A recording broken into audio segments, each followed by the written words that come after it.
everybody, and thanks for joining today. As Amy mentioned, I'm here to talk to you about how to build and become that company that everybody wants to work for.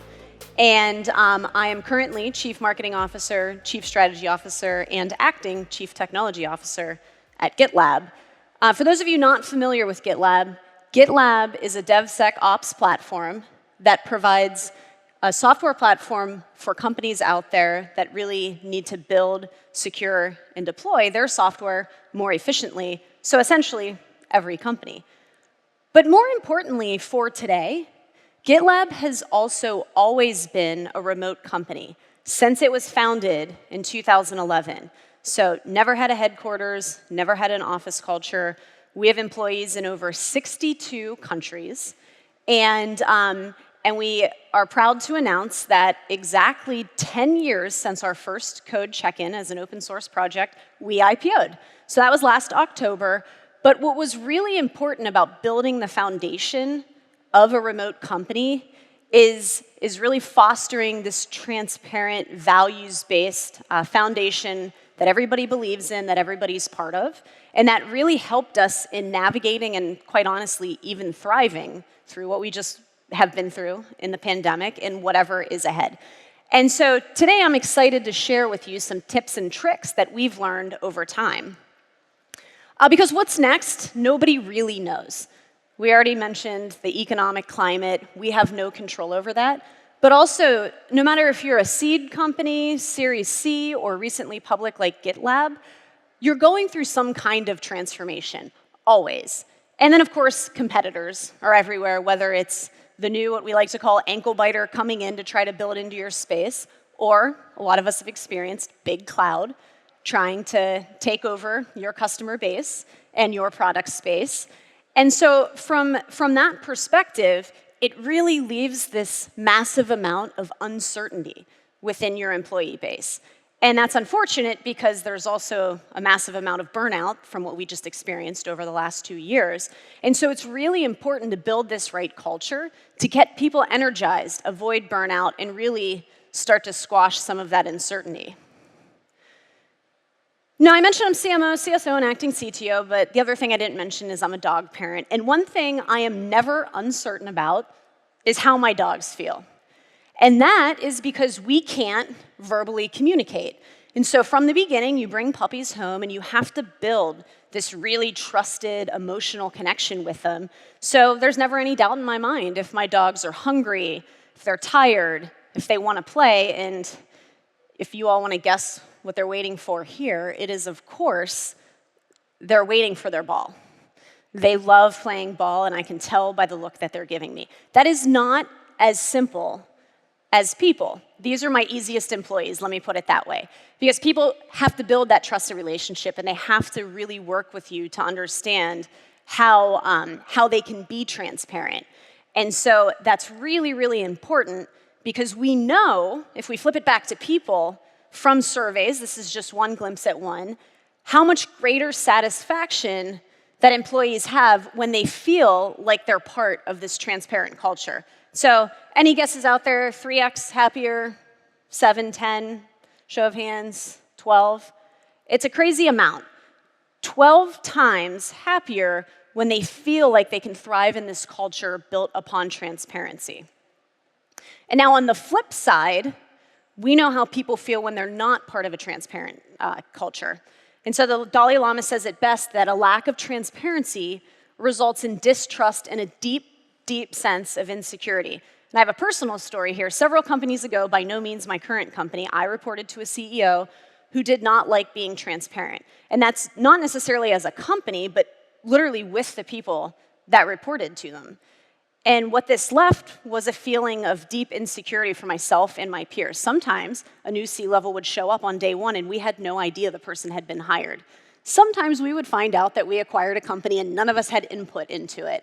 And so the trickle-down effect of that to the rest of the company for me as a leader was trying to explain to my teams what happened like I was part of the loop.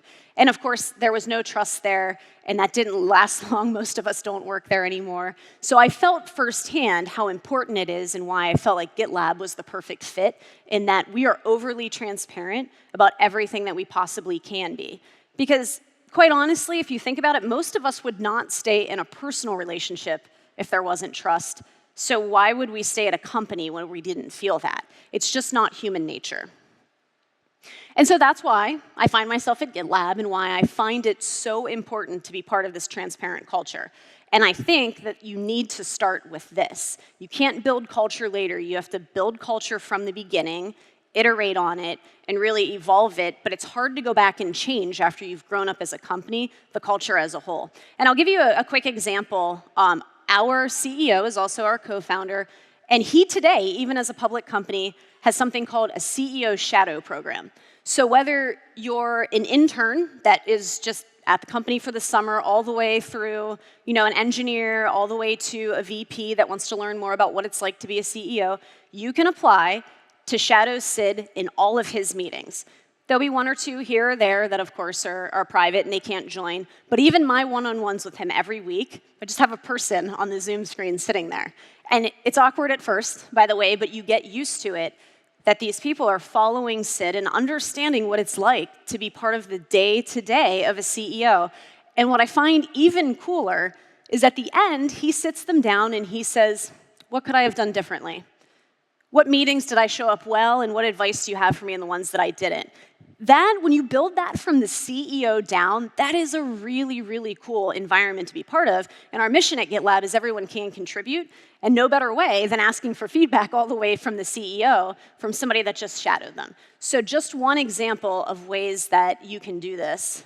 Now let me give you the formula. The formula is probably 25 plus things that you can do to really build this culture of transparency. But I tried to pick out 5 that I find to be the most powerful, and I think you just heard about values a little bit in the session prior, but our company is based on values. And when I say this, I mean it because I've been part of companies that, on the website, the About Us page, the careers page, they have values. And when do you visit them? The feedback cycle, review time. That's literally the only time you hear about them. So at GitLab, we really, really root ourselves, and we'll even be in C-level meetings and we'll say, well, are we being inclusive enough? Are we being transparent enough? Are we getting the results we want? So we call ours the credit value. That's collaboration, results, efficiency, diversity, inclusion, and belonging, iteration, and of course, transparency. And we call it credit because we always want to give credit to each other and assume positive intent. So that's the meaning behind it. But something that we build, that we look for in candidates, that we really believe in and visit every day on the day.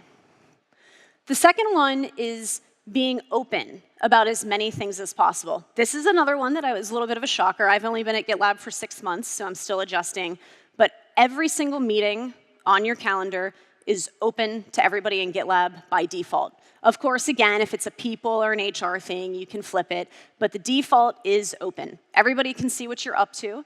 And all of our documents, our agendas in our meetings, outside of ones that have to stay confidential for reasons, they're open. So even though you weren't part of a meeting, you can go and see, as Chief Marketing Officer, I can go see what the product team talked about today in their review, just so I can stay in the know. So it really gives this sense of understanding what's happening at a company level and starts to remove some of that uncertainty and insecurity. And the other example we have is the GitLab handbook. This is 3,000 pages posted publicly. You can all Google it right now. And it talks about everything from our company vision to our 3-year product strategy to how I run marketing to the CEO's OKRs. We put as much as we can for the public to see and for us to understand, because that makes the transparency makes not only the employees in the company feel more secure, but what better way for customers to trust you? For them to be in the know about how the company's being run and what your roadmap is. And so it's a really, really good practice to figure out how to be open about as much as possible. The next one, and I personally am not great at this one, I'm working on it, is to explain the why and not just the what. And the reason I'm not good at it is you can read any assessment on personality traits. I'm a very high driver. I like to execute. I have a bias for action. I like to get things done. So often it makes a ton of sense in my head that, let's just all go do this. But then when you really, start to peel the pieces off, you understand everybody's doing it, but they don't really know why, which means they don't feel deeply connected.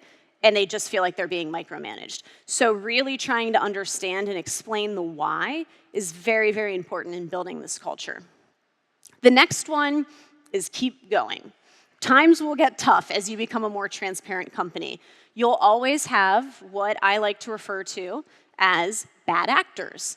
Don't let a bad actor, don't let a tiny leak, don't let one person ruin it for everybody else, because you have a team that really embraces this type of culture, but from time to time, you'll have somebody act out, keep going, and keep doing the right thing. Those moments, and we've had plenty at GitLab, are teachable moments and educational moments for everybody else on what's right and what's wrong. So use it as an opportunity if it happens.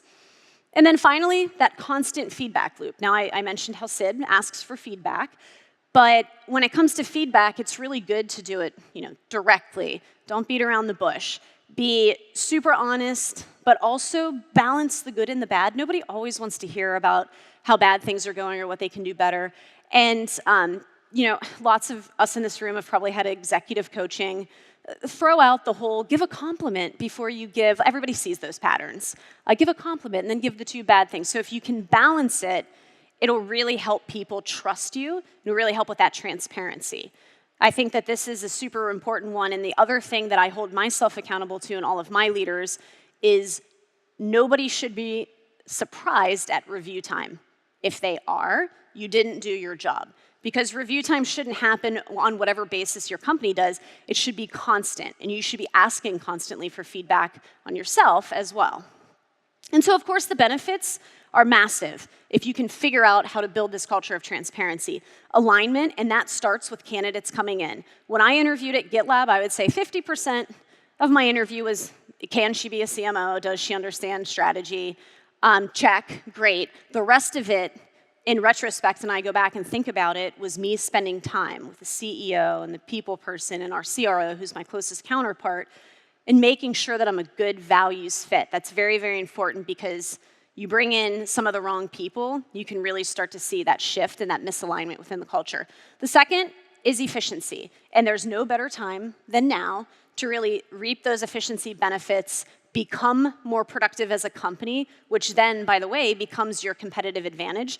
And then empowerment, when everybody feels like they can contribute, when everybody feels like they have a voice, they're not going to go anywhere. It's your best retention plan. So there's massive, massive benefits if you can figure out how to start taking these steps towards transparency. And in full transparency, it's not always possible. You're always going to have things like, particularly as a public company, material information that can't be shared, divulging things like security vulnerabilities, because then you'll see the attackers come in, legal matters, people and customer private matters. There are things that you need to be careful of. Just to tell you a little bit about how we solve this, particularly as we started going through IPO and becoming public at GitLab, we created a framework. So the SAFE framework stands for sensitive, accurate, financial, and effect. And we have a flow chart for everybody to understand, okay, if I think I can share this, how do I make sure that it's the right thing to do? And I see some of you taking pictures. The good news about GitLab being a transparent company, you can go Google GitLab SAFE framework, and you have it right there at your fingertips. We want to share it with you so you can use it. But it really is effective, and it really does help people figure out in their head, okay, now that we're a company that's public and more has more stringent rules, how do I know what I can and can't share? But my feedback and advice to all of you, no matter what stage you're at, don't let the fact that some things can't be transparent be a barrier to your success. You can use something like this, and we've proven that it works in the past year.